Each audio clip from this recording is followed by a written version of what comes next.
In the middle of the Civil War, while the nation was torn apart by conflict, President Abraham Lincoln signed one of the most transformative laws in American history, the Homestead Act of 1862.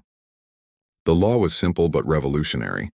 Any U.S. citizen, or even an immigrant who declared their intention to become one, could claim 160 acres of federal land in the West.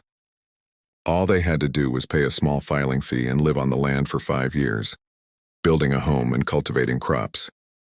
At the end of that period, the land was theirs, free of charge.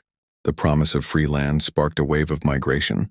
Families packed wagons, left crowded cities, and moved westward in search of opportunity. For many poor farmers freed slaves after the Civil War, and European immigrants, the Homestead Act was a chance at independence and prosperity they could never have dreamed of in the East. But the reality was often harsher.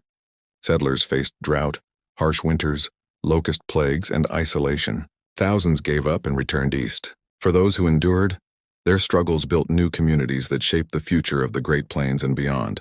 The Homestead Act also came at a tragic cost. Native American tribes who had lived on and depended on these lands for centuries were pushed aside as their territories were seized and redistributed. This deepened the cycle of displacement and conflict that defined U.S. expansion. By the time the program ended in the 20th century, more than 270 million acres had been claimed, nearly 10% of all U.S. land.